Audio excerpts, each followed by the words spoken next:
Hello, hello, hello, hello. I know that the title sounds bad, but I promise it's not that bad. It's not that bad. It's not that bad. I swear. It's just a really funny thing that happened.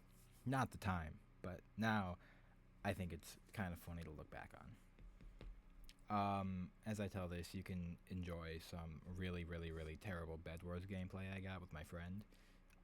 Please don't judge. I am terrible. I know I'm terrible. But that's okay. It's okay to be bad.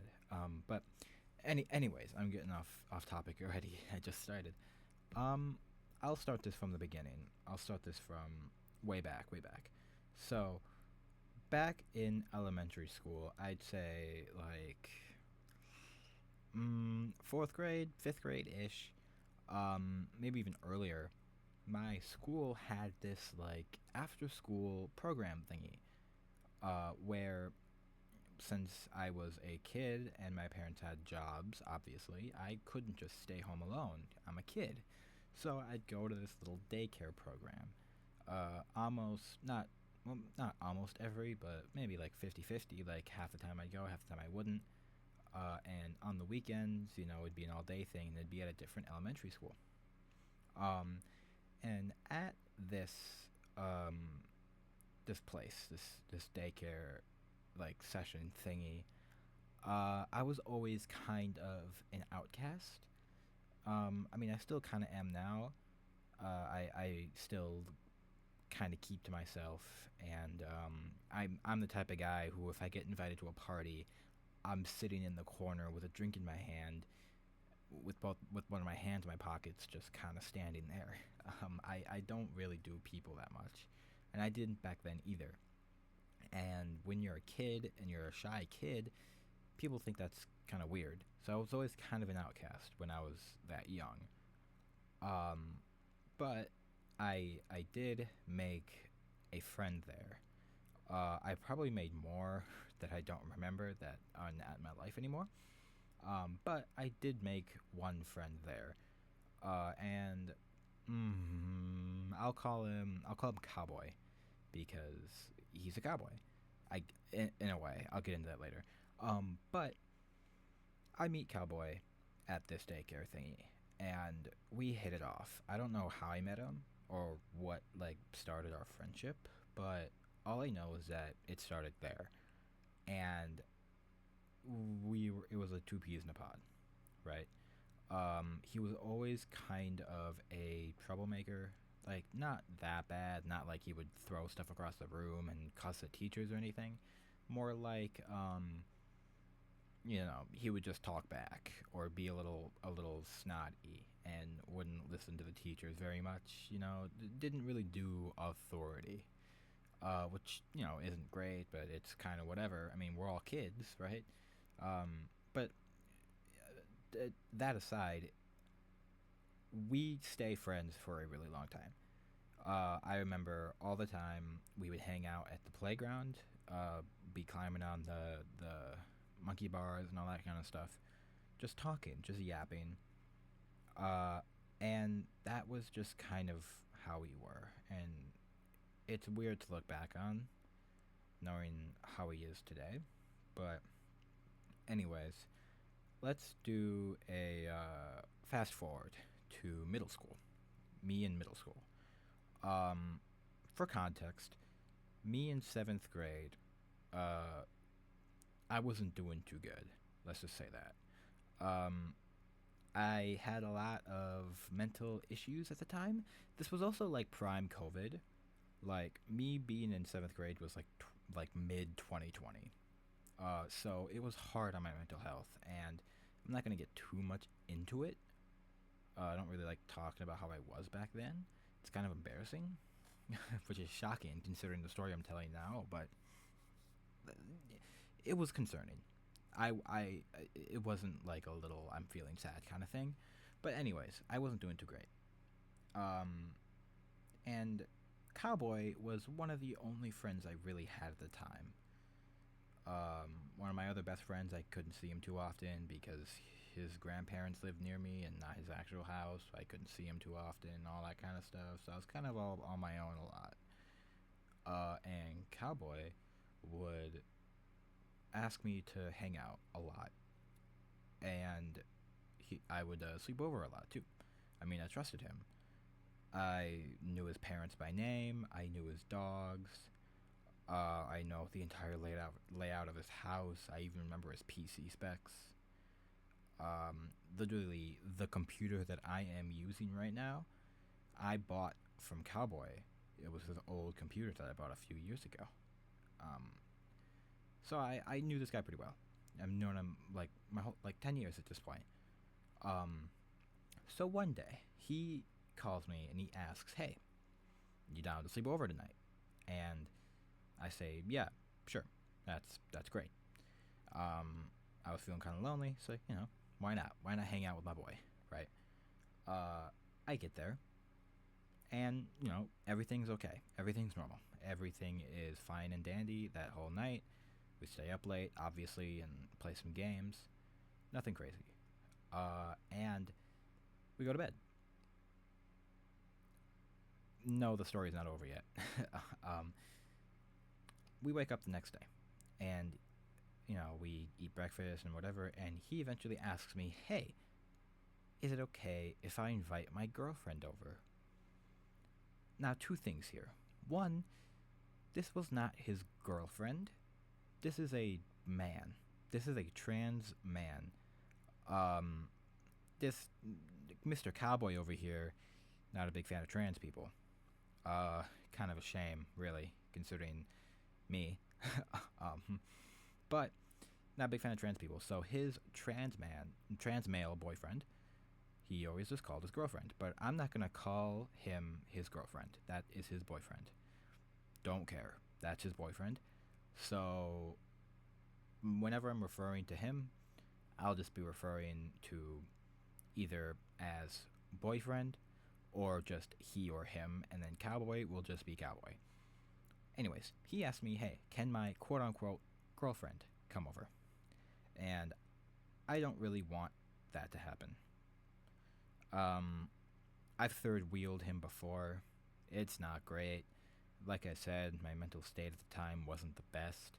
I didn't really want to deal with that. I didn't want to say yes, but I'm not just gonna say no. That's mean. So I said yeah and allowed him to come over. And he does come over. And this is in the dead of winter. It's really cold, and Cowboy has like this, like heating, like heat lamp thingy where it's like a big, like, looks like a street light, and you turn it on, and it's like all these like coils heat up in the middle, and there's like a bunch of heat, and it disperses across the room. I don't know what those things are called, but they're pretty cool, and I kind of want one. He sets one of those up in the middle of his garage, and we hang out there. And they're talking, they're yapping. I'm kind of sitting there, third wheeling again. Um, and eventually they start to get a little bit intimate. Um, and I was getting uncomfortable. I was getting very uncomfortable, and I was giving a lot of hints that, like, "Hey, stop, please." Um, and they didn't. They did not stop.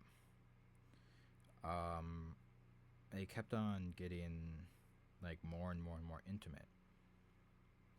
And I'm telling this story, and somebody watching may be thinking, "Well, why didn't you just leave?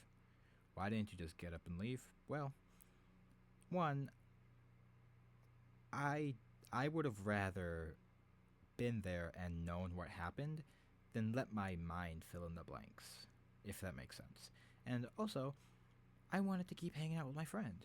And also, his boyfriend um is a nice guy. I like him. He's chill. He's great. I don't know him anymore. I don't know what he's doing now. Hopefully he's doing good, but I don't he was great. So I wanted to keep hanging out with him. So I didn't want to just cut my day short and then go home. So I stayed. And whatever was going to happen, I would just deal with it. Um Eventually he tells me to turn around. So I do. Um, and I turn around, I sit down, and they're not making any noises. Um, I don't know. I really don't know how to say this without getting in trouble. I really don't know how to say this. Um, let's just say I look back behind me across my shoulder,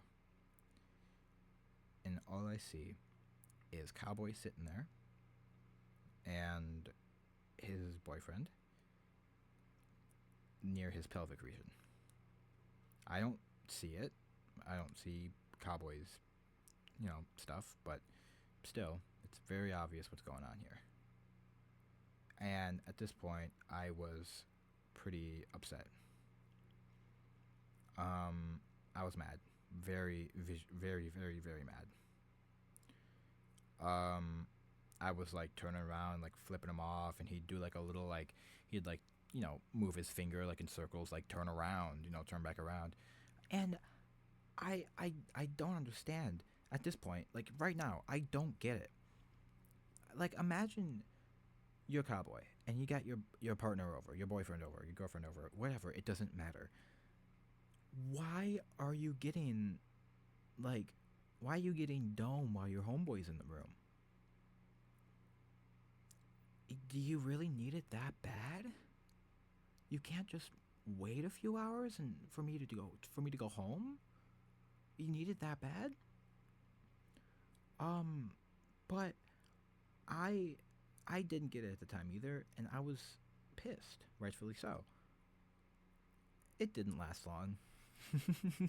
um, it it lasted for maybe like 5 minutes, um, which is not a lot of time, but still, that's 5 minutes longer than I wanted to.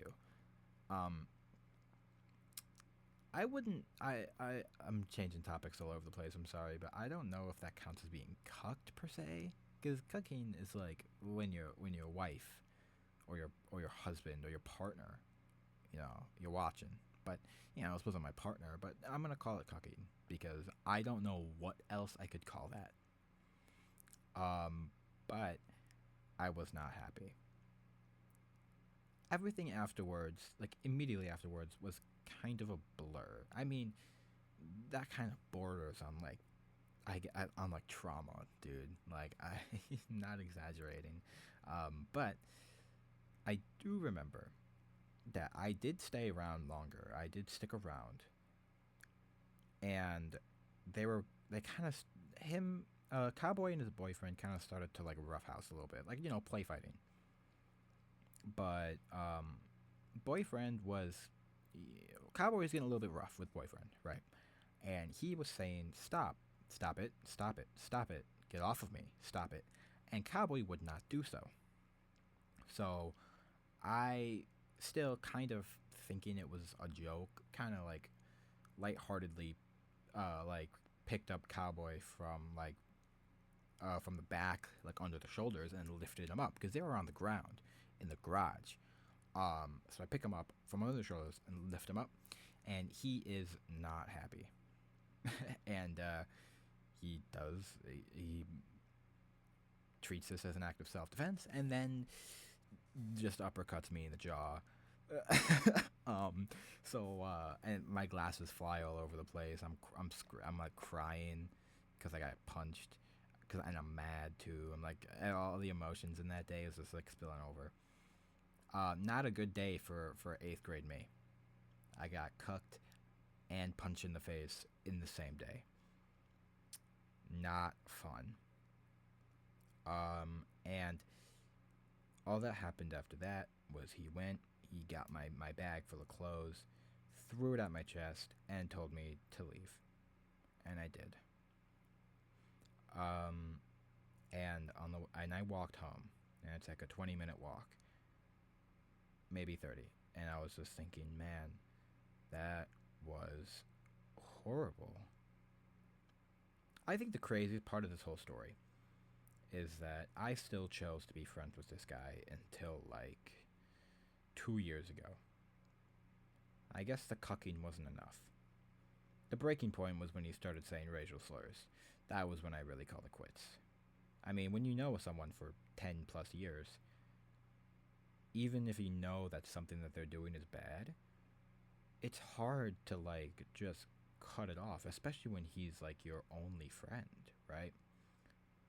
But, I did. I'm not in contact with him anymore. I do still know where he lives, so I guess I can make some effort and try to now, but I'm not going to. I don't have his phone number. I don't have any socials. But all I remember is that one time when I got cucked by my best friend in his garage in 8th grade. Boyfriend, likes me. Not likes as in a relationship thing, but he really appreciated me taking off cowboy. Like, he said I was sticking up for him. I don't know. I think that's kind of a stretch because I was also kind of messing around, and I didn't really understand like that it was serious. So I was also very confused on why I got uppercut. I got an uppercut in the jaw, but boyfriend appreciated me a lot and understood why I was so like emotional at that time. Still, you still gave my friend dome. You guys are not you're not in the right here, man. You guys are both uh that wasn't good. But yeah, I don't really know how to end this story in a nice way. There's not really a lighthearted like ending. I can't really tie this all into a nice neat little bow. It's yeah, think of that as you will. Do whatever you want with this story. I guess the moral of the story is don't get cucked, don't third wheel, and if you don't want people to come over when your friend asks them to, you can say no because maybe if they do invite their partner over, you might unexpectedly get cucked in the garage. Um, anyways, that's about it. Uh, I got plenty more stories. I'll probably make more of these. So bye bye.